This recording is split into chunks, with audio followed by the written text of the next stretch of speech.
lá no capítulo 9 de Atos dos Apóstolos, quando Paulo é confrontado pela glória de Deus no caminho de Damasco e fica cego, e dali Paulo é conduzido até a casa daquele Simão, né? E chegando na casa do Simão, Paulo posteriormente é visitado pelo Ananias, e o Ananias fala com Paulo: olha, Paulo, Deus me mandou aqui dizer para você que para ele você é varão escolhido, é vaso escolhido. Mas Deus também mandou um recado para você. Isso é no início de tudo, no ato da conversão de Paulo. Jejuou 3 dias, no terceiro dia chega o Ananias, mandado por Deus. Rapaz, eu acho tão lindo esses detalhes da Bíblia, que foi na rua chamada direita. Deus dá todo o itinerário, né? Eu gosto disso. Uma irmã uma vez estava com uma criança com anemia profunda, chamada de falciforme, é assim? E ela foi para um círculo de oração. E no círculo de oração, ela disse: Deus, era para me estar no hospital com minha filha, mas eu vim aqui hoje orar para o Senhor ir lá na minha casa.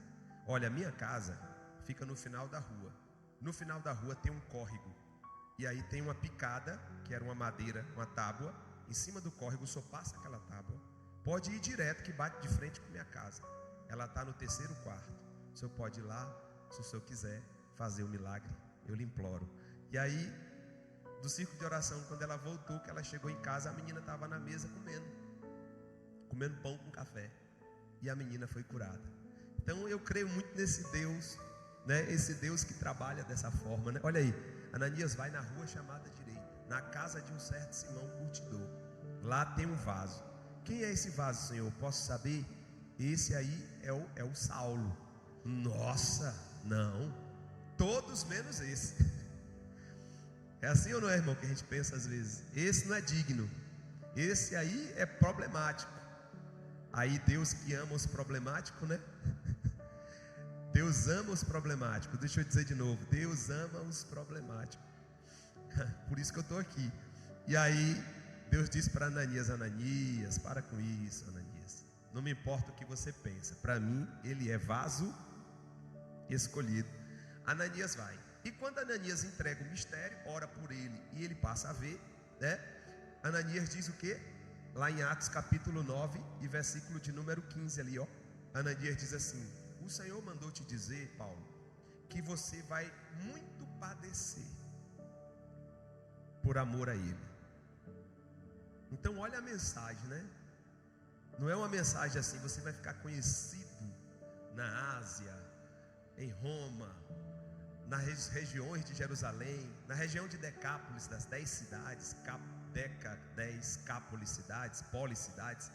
Não, você não vai ficar reunido, conhecido, o homem dos cartazes dos congressos. Não, o que Deus manda te dizer é que você esteja preparado, porque Ele te manda informar que você muito vai padecer por amor ao Evangelho. É uma chamada meio estreita, não é? Então essa é a primeira mensagem de Paulo, e Paulo está convicto disso. Uma das coisas mais importantes que nós temos que ter na nossa vida é a convicção da nossa chamada. É a convicção que nem sempre na nossa vida a felicidade vai fazer parte constantemente da nossa vida. Vai ter momentos que Deus vai permitir sermos feridos, vai ter momentos que Deus vai permitir sermos contrariados, vai ter momentos que Deus, o próprio Deus, vai nos confrontar. E aí um grande pensador, eu estava com o nome dele agora aqui na mente, um grande pensador disse assim: por trás de cada rosto sisudo, por causa de uma ferida, está o sorriso de Deus. Eu li essa frase 2h30 da madrugada. Por causa de cada rosto sisudo, por uma ferida, está um sorriso de Deus. Não é contraditório? Paradoxal? Deus se alegrar às vezes com alguma dor em nós, mas é que às vezes, irmão, a dor nos aperfeiçoa, irmãos. A dor nos alinha. Pastor, mas o senhor está com um evangelho muito franciscano ultimamente. Não, é porque a gente está estudando essa lição de Paulo, e aí, não é? Mas vamos caminhando. Então Paulo, ele estava consciente do que lhe aguardava em Jerusalém. Você percebeu que a leitura fala de uma viagem? Ele está longe, ele está muito longe de Jerusalém. ele está na região daquela palavrona que o pastor falou, Ptolomaida. As regiões de Ptolomaida. Ptolomaida é um nome que foi dado por causa de Ptolomeu. Ptolomeu foi um dos generais de Alexandre. E quando ele conquistou aquelas regiões da Ásia, ele colocou o nome de uma região, o nome dele, região de Ptolomaida. Então Paulo estava lá em cima do mapa. Paulo estava na região da Síria, né? E também ele estava na região da Cesareia de Filipe, né? Por lá que Paulo estava. E quando ele estava lá com uns irmãos, confortando os irmãos, orientando, doutrinando, como sempre, ensinando, os ensinos de Paulo era a noite toda. Para aguentar Paulo não era fácil. Então ele passava a noite toda ensinando. E aí, em um dado momento, a Bíblia diz que chega um varão, profeta, chamado Ágabo. E qual é a mensagem do profeta Ágabo? A vitória chegou, a porta abriu, Deus está preparando uma carruagem de vitória. Está vindo aí muito euro, muita porta aberta, um novo momento na sua vida, Paulo, uma página nova. Não. Qual é a profecia de Ágabo, que chega na reunião para visitar Paulo? A profecia é o seguinte: Paulo tem uma visão ao seu respeito. Ele pega o cinto de Paulo, arranca o cinto de Paulo, amarra as mãos e os pés de Paulo e diz: assim diz o Senhor, em Jerusalém te aguardam os irmãos judeus que teoricamente se converteram ao cristianismo. Irmãos, quem prende Paulo não são os romanos, irmão. E também não é os principais dos sacerdotes, são os irmãos que estavam dentro da igreja. É só ler o texto, está aqui, está no texto. Aí o Ágabo diz assim: os irmãos judeus te esperam com prisões, assim se dará contigo em Jerusalém.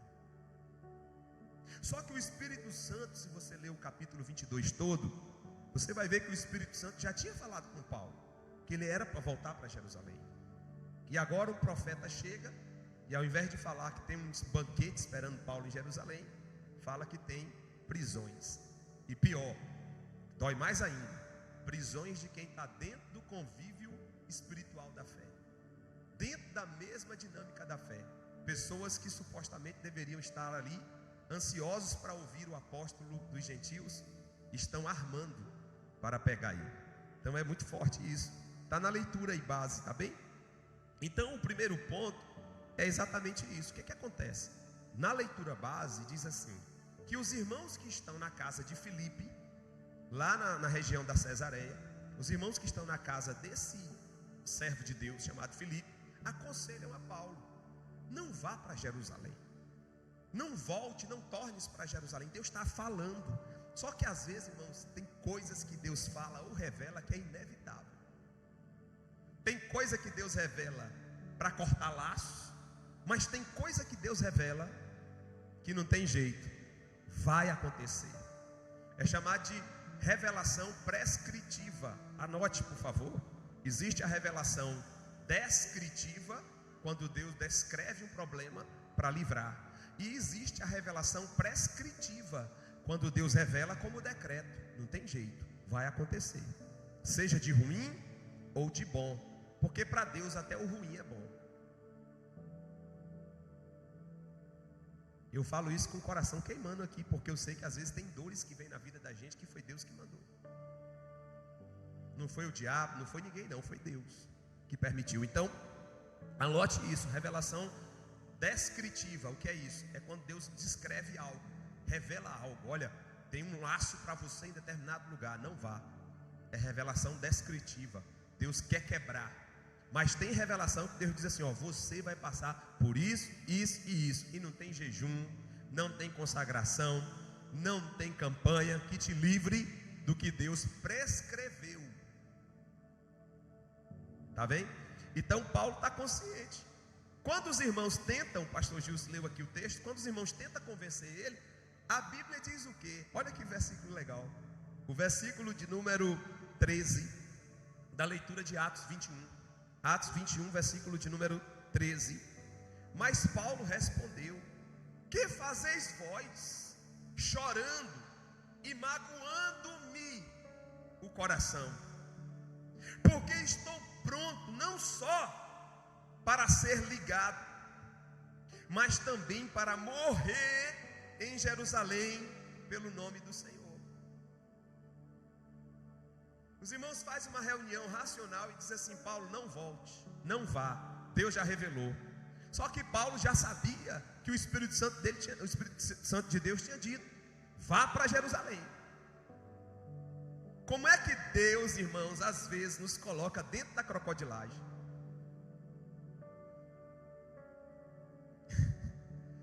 Às vezes é Deus. E eu vou dizer uma frase de Spurgeon. Spurgeon disse assim: eu preciso ser tratorado como o milho é passado na moenda. Deus às vezes quer me tratorar. A pergunta é até que ponto a gente está disponível, né? A gente é reativo demais, irmãos. A gente é reativo demais. E Deus está falando nessa noite: seja mais sensível, seja mais suave. Tem coisa que Deus está usando até alguém para te machucar, mas é porque Deus está fazendo, e aí você tem que se entender com Ele. Não briga não.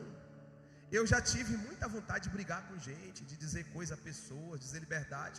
E hoje eu entendo, olhando para trás. Tem coisa que está acontecendo na sua vida hoje que você só vai entender daqui a um ano. Sabia dessa? Daqui a um ano para você entender o que está acontecendo hoje. Tem coisa que está acontecendo hoje que é só daqui a 5 anos. Daqui a 5 anos você vai dizer: nossa, eu passei por aquela vergonha, por aquele confronto, por aquela injustiça, e agora eu estou entendendo qual era o motivo daquilo. Era me preparar para esse momento. Amém? Então Spurgeon diz: eu sou o milho que não foge eu esqueci o nome do negócio que ele chama, mas é como se fosse aquele ralo, de ralar. Então Paulo está dizendo para os irmãos: irmãos, parem com isso. Vocês estão chorando, estão me magoando. Ei, Paulo não está lá dizendo: oh meu Deus, e agora? Não, quando os irmãos começam a chorar, porque Paulo era contagiante, era verdadeiro, muito duro muitas vezes, mas era contagiante. E os irmãos estão percebendo que a trama em Jerusalém não é brincadeira. Não é brincadeira o que vai acontecer com Paulo. Na verdade é o fim para ele. Então os irmãos estão percebendo a gravidade da trama e estão tentando ajudar Paulo. Estão cheios de boas intenções. Só que Paulo sabe, eita coisa linda isso aqui, Paulo sabe quem falou com ele. Paulo, eita irmão, quando todos duvidarem, pelo amor de Deus, tenha sensibilidade para ouvir a voz que falou ao teu ouvido, a voz que falou ao teu coração. Quando tudo provar o contrário, que não falte o som da voz daquele que te chamou. Aí Paulo está dizendo para eles: olha, esse choro de vocês está me magoando. Por que, Paulo, esse choro está magoando você? Meu Deus, que incoerência. Porque eu estou pronto, não só para ser ligado. Esse ligado aqui é uma tradução, é para ser preso.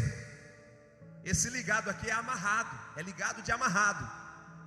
O Ágapo fez lá o exemplo, ligou as mãos aos pés. Ele disse: eu estou pronto para ser ligado. Não só ser ligado, mas ainda morrer em Jerusalém pelo nome do Senhor.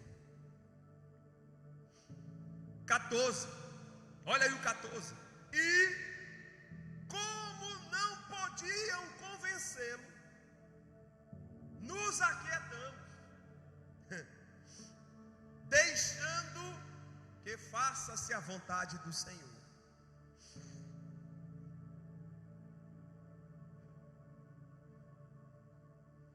Depois daqueles dias, havendo feito os nossos preparativos, subimos para Jerusalém.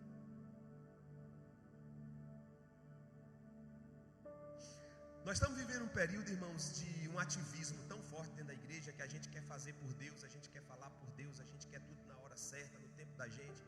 A gente quer que as coisas aconteçam logo, e se não acontecer logo, a gente fica triste. Isso é muito sério, muito sério. Alguém permitir deixar-se ser guiado pela vontade vontade de Deus. A vontade de Deus. Eu quero o quê? Eu quero a vontade de Deus. Eu não quero bem-estar. Eu não quero afagos. Eu não quero a aprovação coletiva. Eu quero a vontade. Paulo nesse momento está na contramão do coletivo. O senso comum, o coletivo de quem está com ele, o raciocínio de quem está com ele é o seguinte: a lógica é: escapa-te por tua vida. Eu estou contra o senso comum. Eita glória. Irmãos, todas as vezes que chegar alguém para você dizendo assim, ó, rapaz, procura um atalho, procura felicidade, procura satisfação, olha, pense mais em você do que nos outros. Isso não é voz de Deus não, irmão. É voz do Satanás. Isso é proposta de pão no deserto. Amém? Mas nós não vamos comer esse pão não. Nós não vamos comer esse pão, porque tem uma voz tênue, fina e afinada do Espírito Santo que ainda brada na igreja, que ainda me salva de mim mesmo, que ainda salva alguém dele mesmo, e ainda tem ouvido sensível como o de Paulo para ouvir e se manter firme na certeza daquilo que ouviu. Amém? Então Paulo nesse momento está indo de encontro aos irmãos. Os irmãos desistiram. Olha, depois que a gente tentou e não conseguiu, que seja feita a vontade de Deus. E Paulo volta para Jerusalém. Tópico de número 2 do primeiro ponto fala assim, ó: de Mileto para Tiro. Tiro é ali pertinho de Jerusalém, na região de Sidom, região da Fenícia. Ele está vindo de lá para cá. Ele sabe o que vai acontecer, mas ele está vindo.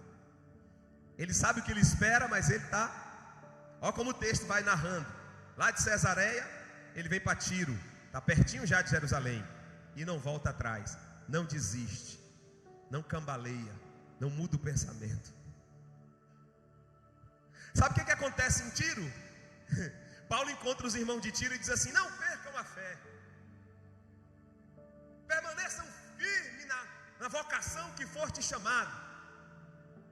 Em momento algum Paulo chega lá e diz: meus irmãos, ore aí pelo vazão, porque o vaso não sabe o que vai vir, o vaso está melancólico, o vaso está troiado, está molhado, entrou água no vaso. Estou falando já a linguagem lá dos do cearense. O cearense entendeu quando eu falei troiado. O vaso está moído, o vaso está de nada. Não, ele chega lá e diz assim: irmãos, eu cheguei aqui, sabe para quê? Para dizer para vocês lutarem pela fé que uma vez vos foi dada. Dizer para vocês que um prêmio poderoso vos aguarda, a soberana coroa que vos aguarda naquele grande dia. E dá uma palavra para eles. E de lá ele vai para onde? Para Jerusalém. De Tiro, de Mileto para Tiro. Depois de Tiro, passa por Cesareia, que é o próximo ponto aqui, ó. Quando ele chega em Cesareia, ele aproveitou a ocasião também para fortalecer a fé dos irmãos de onde? De Cesareia. Irmão, deixa eu dizer uma coisa para os irmãos aqui, olha. Quem tem convicção da chamada de Deus, quem tem convicção do propósito de Deus para a vida da pessoa, sempre tem uma palavra para alguém, mesmo em riscos de vida. Sempre tem uma palavra para alguém. Irmão, sabe por que às vezes a gente não tem uma palavra de vitória para alguém? Porque a gente não está trilhando o caminho do propósito, a gente não encontrou. Quando você encontrar o trilho do propósito, você vai ter água para dar. Talvez você não tenha água para dar agora, seja um vaso seco, porque está um tanto quanto fora do propósito. Mas Deus está dizendo: quem entra no propósito, quem trilha o meu propósito, pode estar do jeito que for, em iminência de morte, tem uma palavra de vitória. Tem uma palavra de vitória. Irmãos, dessa vida nós não vamos levar nada. Dessa vida não vai sobrar nada para nós. Só vai sobrar duas coisas: o investimento que você fez no reino e o legado que você deixa. E a preocupação minha e nossa deve ser: qual legado eu estou construindo? Que história eu estou construindo?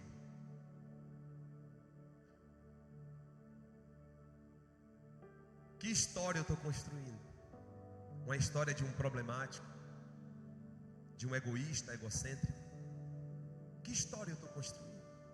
ou a história de alguém que tentou de todas as formas fazer algo para abençoar a coletividade, abençoar alguém, abençoar o povo, abençoar uma vida, salvar uma vida?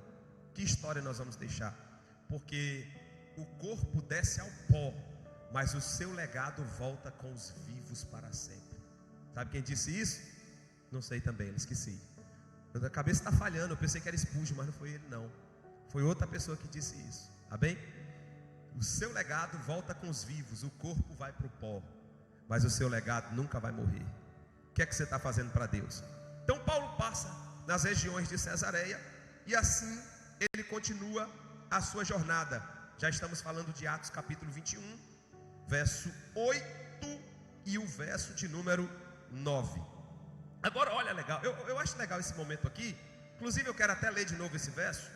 Capítulo 21, verso de número 8 e verso de número 9. O 8, por exemplo, o 8. No dia seguinte, partindo dali, Paulo e nós, que com ele estávamos, chegamos em Cesareia. Entrando na casa de Filipe, o evangelista, que é um dos 7, diga, um dos 7. Esse Filipe aqui é aquele do eunuco, de Atos 6, dos 7 diáconos que foram levantados, cheio do Espírito Santo, companheiro de Estevão, que não recuou diante da pressão popular, pregando o evangelho na praça e for apedrejado. Esse é o Filipe, que explicou todo o texto de Isaías em uma única viagem com o eunuco e batizou o homem, obra completa. Filipe, o evangelista. Irmão, deixa eu dizer uma coisa para você aqui: cargo não define nada, o que define é o que você carrega. Filipe era um diácono, e quando me diziam há um tempo atrás, há uns 2, 3 anos atrás, me dizia assim: você é só um diácono, era para você ser um pastor, porque você ensina pastor. Eu disse: no dia que eu chegar na condição de Estevão, eu honrei a função de diácono. E está longe, e está longe. Esse Filipe aqui, que o texto bíblico chama de evangelista, não era um evangelista consagrado, era um diácono separado, mas carregava a unção de evangelista. Porque o que você faz é maior do que o título que você carrega. O que você faz é maior do que o que os homens pensam de você. O que você faz é maior do que o rótulo que te dão. É maior, é o que você carrega, é essência, não dá para fugir disso. Filipe, o evangelista. Quem é que está falando? É Lucas. Quem é Lucas? O escritor de Atos. E quem é que está por trás da mente de Lucas? O Espírito Santo. O Espírito Santo está dizendo: consagraram ele a diácono, mas para mim ele é evangelista.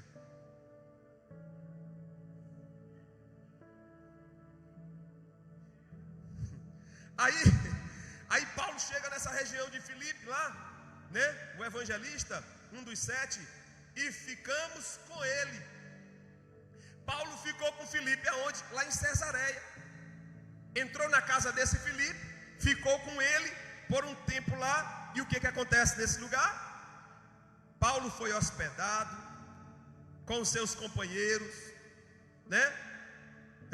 E depois Paulo, nessa permanência de 8 dias em Cesareia, Paulo não se organizou para ficar mais tempo e resolveu seguir pela estrada até Jerusalém.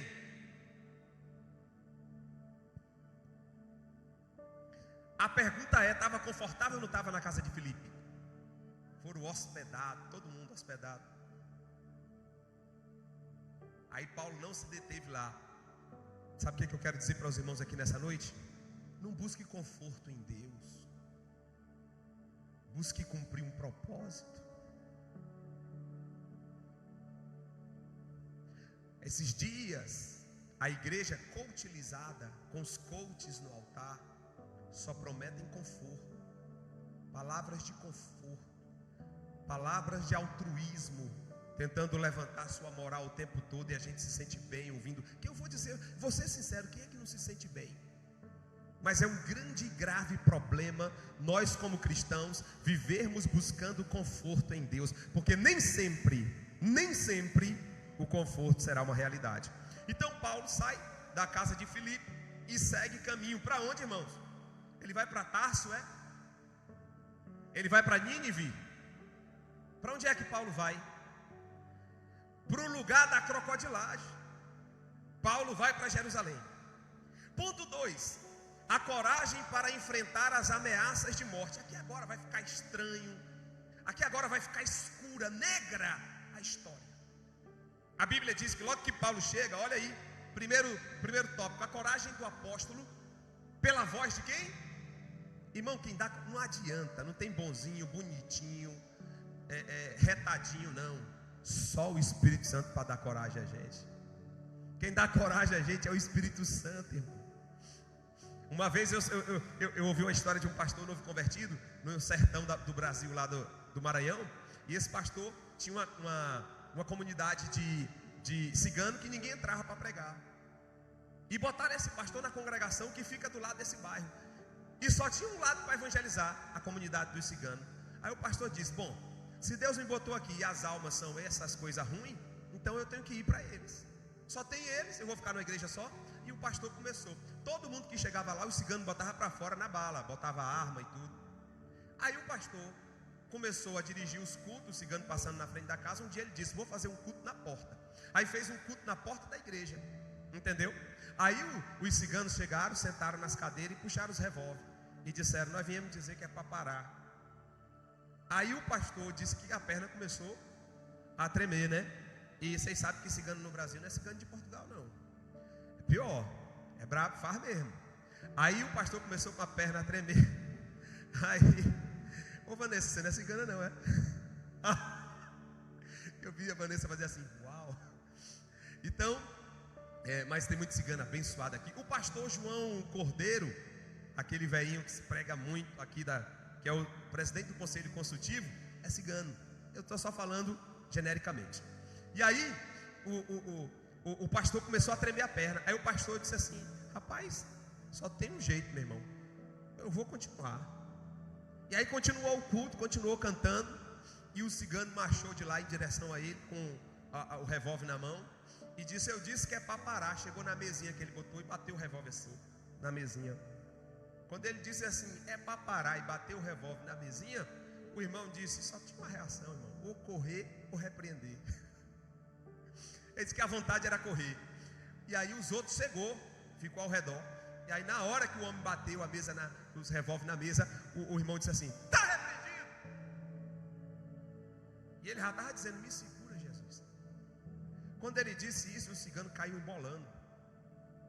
O cigano caiu embolando. Os outros sentou. E ele tremendo todo, quase não conseguia falar. E disse: agora eu vou fazer a leitura oficial do culto.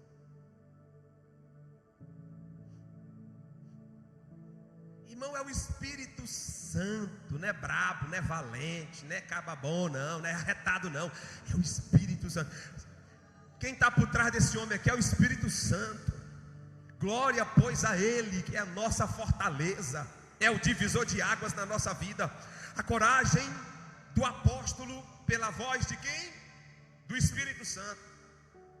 Aí quando Paulo chega em Jerusalém, observe o que diz aí, ó.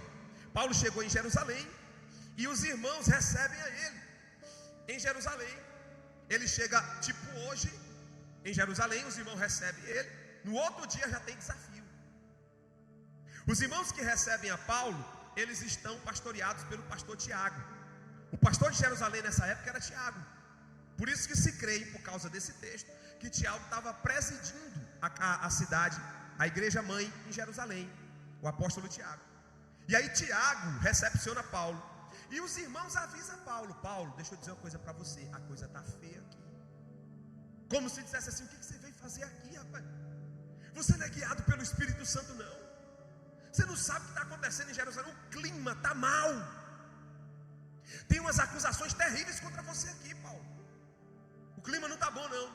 Aí Paulo fala mais uma vez. Finalmente aqueles irmãos entenderam que nada que diriam ou dissesse fazia a menor diferença. E mais uma vez disseram: faça-se a vontade do Senhor. Precisamos aprender a ter serenidade no Espírito Santo em todas as nossas decisões.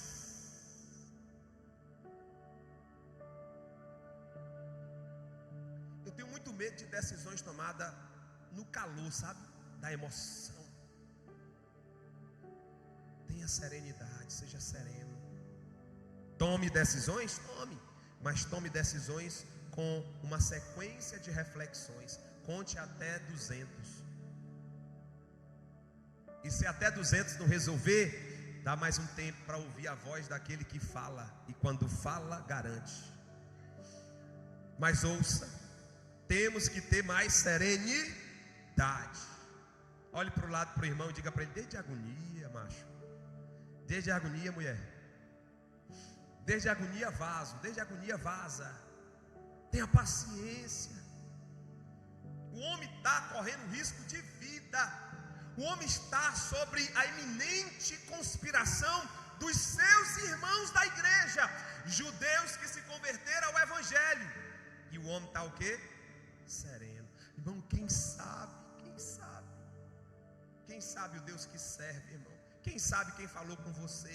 Quem conhece a voz de Deus, ele tem outra postura. Quem sabe a voz do Deus que serve esse homem, essa mulher, irmão?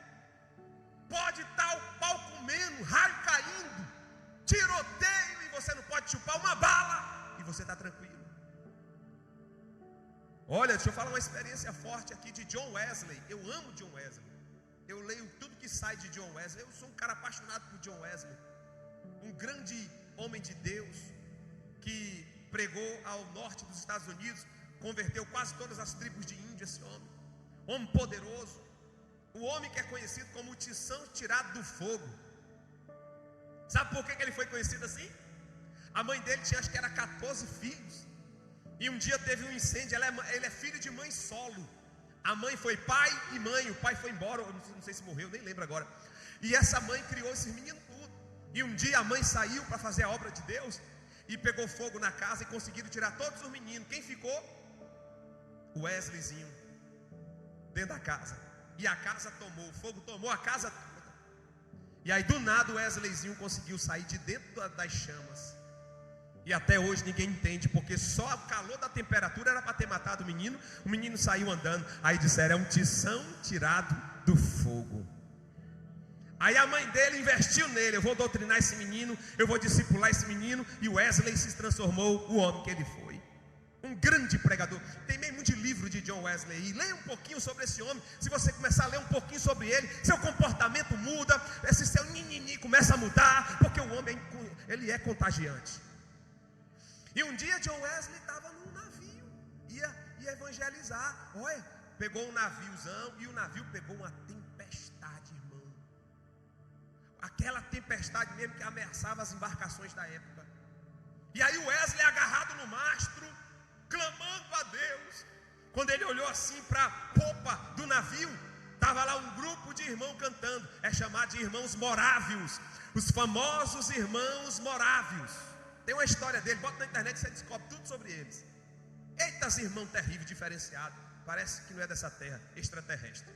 E os irmãos cantando, o navio sendo chacoalhado, onda cobrindo, o povo jogando carga fora, o navio bebendo água e água entrando, e os irmãos cantando. Aí o Wesley disse assim: peraí, eu pensei que eu era crente. Rapaz, o que está acontecendo aqui nesse negócio? Aí o Wesley foi lá, foi chegando perto dos irmãos, e aí se agarrou com os irmãos e disseram assim: rapaz, quem são vocês? Vós não estáis preocupados? A estrutura do barco, por certo, não vai suportar o peso das ondas? Aí os moráveis disseram: e que importa isso? Importa que se formos agora, vamos direto para os braços do nosso Pai. Diz que esse Wesley, esse doutor Wesley, esse poderoso homem Wesley, foi lá para a região dos moráveis, ficou um bocado de tempo lá com os irmãos aprendendo sobre Deus. O homem que já era poderoso, viu? Eita Jesus! Quem sabe o Deus que serve não se desespera com situações contrárias, irmão. Você está entendendo, sim ou não? Será que Deus está querendo falar com alguém aqui nessa noite? Então, Paulo chega, os irmãos tentam alertar ele. A chegada em Jerusalém, segundo ponto, já vai. Paulo foi para Jerusalém, acompanhado de alguns discípulos de Cesareia. Sua recepção em Jerusalém foi feita de muito boa vontade pelos irmãos da igreja, Atos 21:17. A notícia, a notícia da chegada rapidamente se espalhou.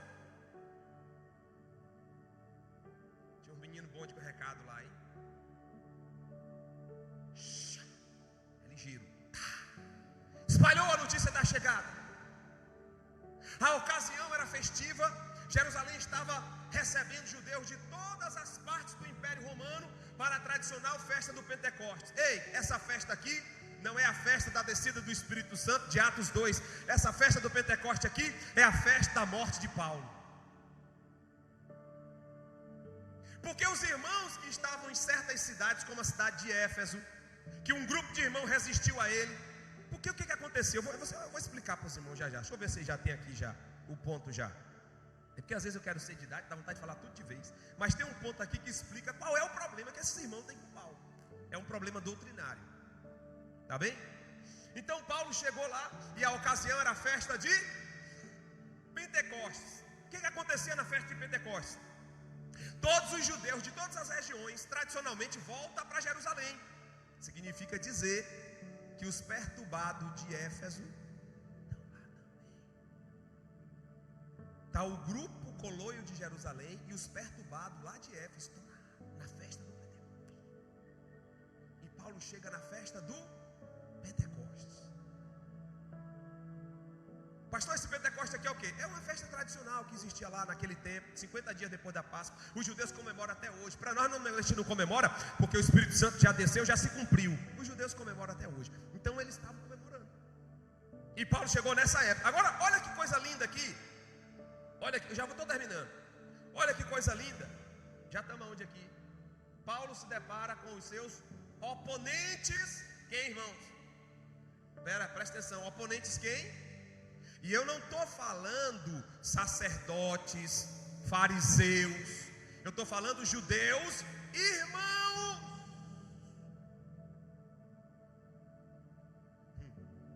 Irmãos. Aí Paulo se depara com ele. No dia seguinte à chegada em Jerusalém, Paulo encontrou os anciãos e Tiago, presidente da igreja. Tiago, da carta de Tiago, o apóstolo. Tiago, irmão do Senhor, um dos principais líderes da igreja em Jerusalém, conforme está ali escrito, ó. Depois você consulta, porque tem gente que crê que esse Tiago é o presidente da igreja na época. Ali todos ouviram do apóstolo o que Deus estava fazendo na vida dos... O homem não fala da morte dele. O homem não fala da trama contra ele. O homem não se preocupa com o que estão dizendo dele. O homem não se preocupa com a armadilha que está sendo feita. O que ele tem para dizer é: eu tenho um relatório para vocês. Lá por onde eu passei, o Espírito Santo está batizando, está tendo cura, está tendo milagre. Paulo, e aí, Paulo? E a tua vida aqui? Não quero nem saber. Vocês estão entendendo, irmão? Acho que tem gente que não está entendendo bem. E aí Paulo continua. E os irmãos começaram a glorificar a Deus pelas maravilhas que ele, Paulo, havia feito por intermédio que o Espírito Santo, ou Deus, havia feito por intermédio de Paulo. Entretanto, os irmãos de Jerusalém, presta atenção nisso aqui agora. Os irmãos de Jerusalém não deixaram de o quê? De mencionar a Paulo a acusação dos judeus que haviam recebido o Evangelho. Os judeus que haviam recebido o Evangelho, ou seja, cristãos, estavam acusando Paulo. E o que era? Acusando com os costumes e ritos, tais como a circuncisão, a guarda dos sábados e outros. Paulo, porém, era o quê? Paulo era o quê? Antítese disso. O que é que Paulo está querendo dizer? Eu não quero saber de nada disso. Eu não quero nem saber. Irmão, você tem que entender uma coisa: tudo que acontece na sua vida, você tem um Deus maior que tem o controle de tudo, irmão. Você está crendo nisso aqui? Tudo que acontece na sua vida tem um autor dessa história por trás de tudo. Pare de pensar nos momentos, pare de pensar numa coisinha, numa vírgula. Porque isso aqui não deu certo, esse copo caiu. Deus está por trás de tudo. Deus é o dono da minha história, irmão. Deus é o dono da sua história, irmão. Pare de ficar pensando nas vírgulas da caminhada. O Deus que tem o controle de tudo ainda está com o controle de tudo. Ainda é onipotente, onipresente, onisciente. Paulo não quer saber de nada. Pode seguir agora aí para baixo, vamos lá. Aí agora a gente vai descobrir qual é a trama. Qual é a trama? Oh, glória a Deus. Olha aí. Acusações e mentiras contra Paulo. Eram 3 acusações. Está aí nesse texto aí, né? 3 acusações contra Paulo. Acusações mentirosas contra Paulo. As acusações contra o apóstolo Paulo eram as seguintes. Primeiro, que ele ensinava que os judeus, entre os gentios, deveriam se apartar da lei de Moisés. Paulo nunca disse isso. Primeira acusação mentirosa. Segunda acusação mentirosa, apartar da lei de Moisés. E que eles também não deveriam se circuncidar. Segunda acusação. Essa aí até que tem verdade. A terceira acusação, nem andar segundo a lei de Moisés. 3 acusações contra Paulo. Os judeus oponentes de Paulo torciam as suas palavras e incitavam o povo a rejeitá-lo. Não obstante, Tiago e os anciãos da igreja fizerem a seguinte sugestão ao apóstolo: levar 4 homens. Olha, que coisa linda isso aqui. É bom a gente ter pastor, não é? Pastor que nos ama. Quando eu preciso de um pastor, eu ligo, eu sei para onde eu ligo. Pastor que nos ama. Aí os irmãos, o pastor Tiago deu uma orientação: Paulo, vamos aliviar. Bora aliviar, que o negócio está muito tenso. Não adianta ir de frente com eles não, porque eles são muitos. Vamos aliviar, porque os sacerdotes já querem pegar você. Os romanos estão de olho em você. E os irmãos aqui de dentro, se criarem o problema, vai ser o estopim, não vai ter jeito. Aí Tiago diz assim: vamos fazer o seguinte, Paulo. Você vai pegar 4 homens, está aqui, ó, está no texto bíblico.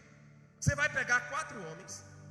Com esses 4 homens vocês vão fazer o voto de Nazireu, aquele voto antigo, tá, do Antigo Testamento, para mostrar que Paulo está considerando o judaísmo, respeitando o judaísmo. Faz o voto de Nazireu, Paulo. Vai com esses homens ao templo. Chega no templo, Paulo, você faz a oferta do nazireado e mostra que você não é um cara que revoltado contra a lei de Moisés e tudo mais, não. Vamos usar essa estratégia. Ô irmão, o grande Paulo aceita esse conselho. Ele sabe que é bobagem. Ele sabe que circuncisão não resolve mais de nada. Em Atos 15 ele chegou para Pedro e disse assim: Pedro, para de querer botar esse ritual judaico para a graça de Deus. Isso já passou. Se a circuncisão era o símbolo da aliança e símbolo de intimidade com Deus, que se dirá do Espírito que está descendo sobre eles?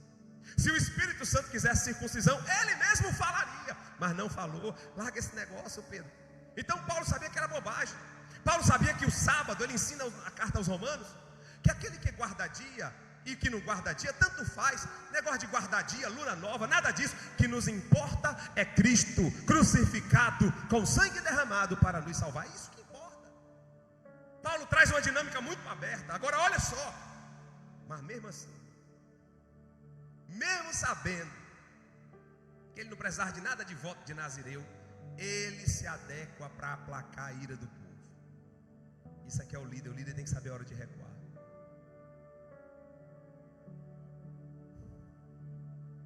O líder tem que saber a hora de ponderar. O verdadeiro líder tem que saber a hora de dar uma avaliada por baixo, mesmo sabendo que esse ponderar implica em bobagens, besteira, não tem nada a ver. Mas Paulo diz: me fiz de tudo para com todos, de tolo para com os tolos, de sábio para com os sábios, a fim de que alguns se salvassem. Então Paulo faz isso, ele vai para o templo contra a inspiração do Espírito Santo, que ele sabe que a graça é muito maior do que isso, mas ele vai para o templo fazer voto de Nazireu com 4 irmãos, orientado pelo pastor Tiago. E quando ele chega no templo para fazer o voto de Nazireu, sabe o que acontece lá? Os irmãos estão lá, aqueles irmãos. Sabe o que acontece em Jerusalém? No templo, quando Paulo se apresenta para fazer o voto, os irmãos abafam Paulo, cria um tumulto dentro do templo e diz: eis aí o homem que é contra a lei de Moisés, contra os princípios da lei judaica, da nossa fé. Eis aí o falador. Bafaram ele, prenderam ele, e dali Paulo começa o martírio.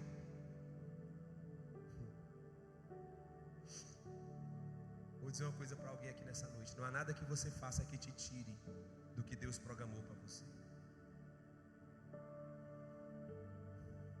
Vão tentar te ajudar, vão tentar amenizar, mas não há nada que você faça que te tire. Em alguns momentos da minha caminhada ministerial, alguém quis me ajudar. Bora por aqui, a gente faz isso, e você vai. Nada. Quem faz é Deus, irmão. Irmão, bota a mão no ombro do irmão e diga para ele: o que é seu é seu. Te aquieta. Creia na soberania de Deus. Essa perturbaçãozinha que às vezes nos aflige, ela tenta contra a soberania de Deus. O que é seu, ninguém tira. Não tem homem ou mulher que tire se você ficar na postura, na presença. O que é seu, o que está programado. Eu estou falando de coisa ruim aqui, agora eu estou falando de coisa boa. O que está programado da parte de Deus para você é seu. É assim, meu irmão, eu vou falar mais forte, porque tem gente que não entende. O que é seu é seu. Ninguém toma. Pode conspirar, não tem jeito. Os irmãos bafaram a Paulo, incitaram as 3 acusações contra ele. E Paulo então é preso. Capítulo ponto 2, a prisão do apóstolo Paulo e o enfrentamento contra os seus algozes. A maioria dos judeus da Ásia, judeus de onde, irmãos? Esses judeus, eles foram evangelizados por Paulo. Grande parte deles. Outros não, os outros já estavam crentes lá em Éfeso. A maioria dos judeus da Ásia, que veio para a festa do Pentecoste, ao ver Paulo no templo, começou a alvoroçar o povo, lançando mão do apóstolo, acusando-o de inimigo de Moisés e profanador do templo. Os homens que ouviram esses incitadores agarraram o apóstolo e o amarraram para fora fechando as suas portas. Essa gente começou a pedir o linchamento e o apedrejamento de Paulo. E essa notícia chegou até o comandante, chamado Cláudio Lisias. Este investigou o problema. Esse comandante é romano. A polícia, o capitão da polícia soube do alvoroço e tomou parte. E aí o comandante investigou o problema, prendeu e algemou o apóstolo, levando-o ao quartel-general que ficava na Torre Antônia, na Fortaleza Antônia, onde eram colocados seus presos.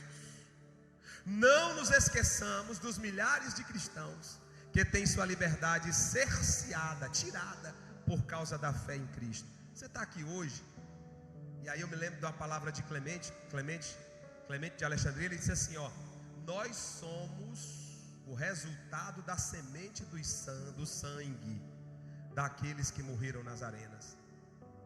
É por causa de felicidade e seus 12 filhos, que morreram todos na arena por não negar ao Senhor, que a igreja não parou, que o evangelho não foi bloqueado. Irmãos, eu vi essa noite também um relato de uma enfermeira, uma médica inglesa. Essa médica, ela foi fazer uma obra missionária na África. E só para falar dos irmãos aqui sobre missão, compromisso. E essa médica chegou na África para fazer a obra, e aí ela percebeu que havia necessidade de construir um hospital com urgência. Era muito problema de saúde, sem falar da fome. E aí ela começou a trabalhar na construção do hospital e passou a ser servente de pedreiro. E aí quando ela começou a trabalhar, nunca tinha trabalhado, a mão cortou toda. E quando ela ia fazer a cirurgia à noite das pessoas que estavam com caso grave, e aí ela ia fazer a cirurgia do pessoal, que ela lavava a mão com sabão, a mão ardia e ela chorava. Mas ela ia e fazia a cirurgia, horas de cirurgia para salvar alguém na África. Um belo dia, os rebeldes tomaram conta, deram um golpe no governo. Os rebeldes de extrema esquerda, e começaram a matar gente nas aldeias, como está acontecendo agora de novo. Voltou de novo o mesmo movimento, e invadiram o hospital uma certa feita. E os rebeldes espancaram todos, aquele negócio todo, e começaram a estuprar as mulheres. E estupraram todas as mulheres. E aí os rebeldes ficaram na cidade, tomaram conta da cidade. E de tempos em tempos os rebeldes chegavam no hospital. E quando chegavam no hospital, tinha muitas meninas mais novas trabalhando com ela, e ela já é uma senhora. Aí os rebeldes chegavam e ela dizia: eu sou a primeira, para ver se conseguia salvar alguém. Essa mulher está viva. E ela deu um relatório agora numa das reuniões de missões, de congresso de missões que teve na Inglaterra. E às vezes para nós ir para o culto é difícil. É por isso que eu disse para o pastor ali: pastor, eu tenho vergonha de mim diante desse texto. Eu tenho vergonha de mim diante de Paulo. Eu estaria pedindo oração da Macedônia a Cesareia, a Jerusalém, pela minha vida. No momento algum Paulo pediu oração. Os caras prenderam ele, e agora ele vai falar com o general, com o centurião, o Lísias, capítulo 21, versículo 37 a 40. No diálogo com Lísias, Paulo fala em um grego polido, e o comandante então descobriu que o apóstolo não era um sicário. Diga comigo: sicário. Sicário egípcio, procurado nas regiões do império. O comandante chegou a confundir Paulo com um cara periculoso. O alvoroço foi tão grande que o comandante chegou a confundir Paulo com um criminoso. Sicário, você sabe o que é os sicários, né? Os sicários era tipo homem-bomba hoje em dia. Eram os terroristas da época. E aí ele percebeu que Paulo não era sicário. E nesse momento Paulo foi salvo pelo grego que ele falava. Olha como é importante estudar. Entenderam? E aí ele descobriu que ele não era. Esse egípcio se levantou uma certa feita contra o Império Romano e causou muitos problemas e tal. Como Paulo se declarou cidadão romano, Lísias não mais o confundiu com um tal homem. E dessa forma e mudou a forma de tratamento com Paulo. Mesmo ferido pelo quê? Ele está o quê, irmão? Açoitado. Ele está açoitado, manchado com seu próprio sangue, mas estimulado pelo sentimento de martírio pelo Senhor. O apóstolo não perdeu a oportunidade de usar a sua defesa para pregar o evangelho. Versículo 40. Eis a razão de o apóstolo padecer pelo nome do Senhor, proclamar o evangelho para as pessoas que o odiassem. Às vezes por meio de nós há um enfermo no hospital, ao preso numa penitenciária, ao viciado numa cracolândia, ou a qualquer outra circunstância desconfortável.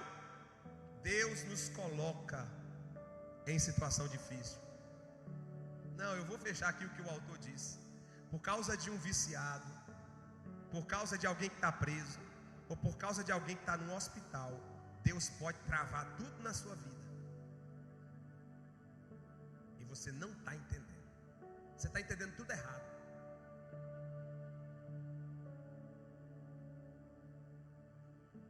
Eu não sei se você entendeu, mas esse Deus nosso, ele não é menino.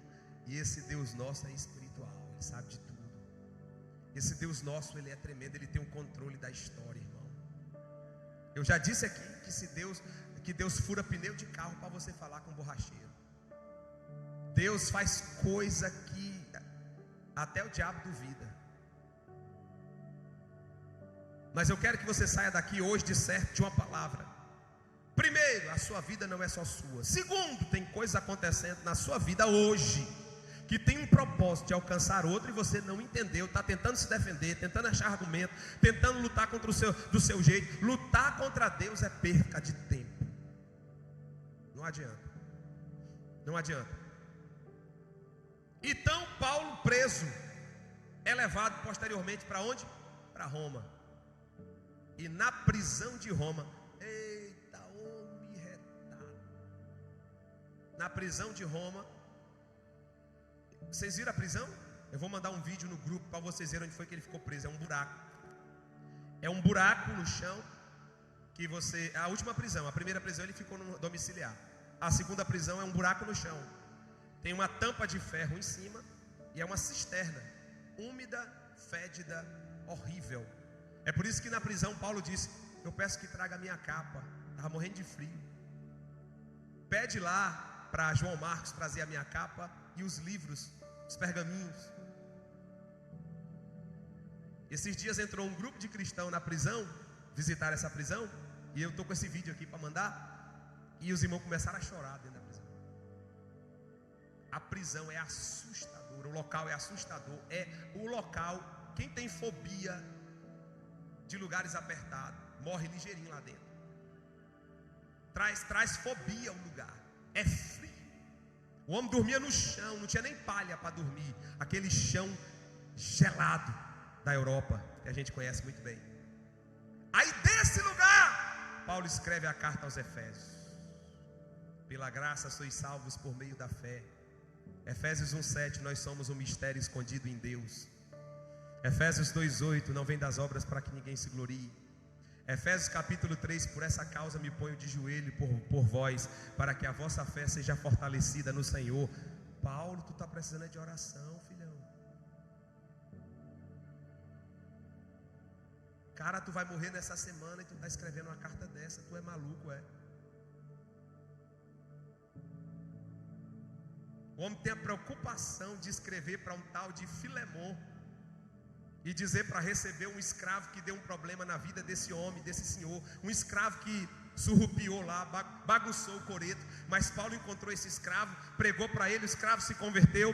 Paulo está preocupado com esse escravo e diz assim: Filemon, recebe Onésimo, ele se converteu e agora ele é útil para a obra, perdoa ele, rapaz. E você, Paulo, eu estou pronto para ser entregue como libação ao Senhor, como sacrifício sobre o altar. É por isso que nós temos que nos questionar.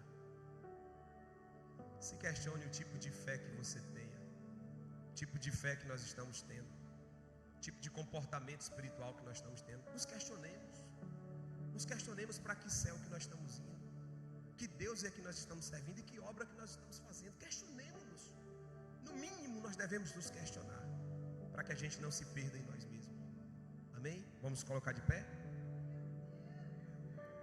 Se coloque de pé.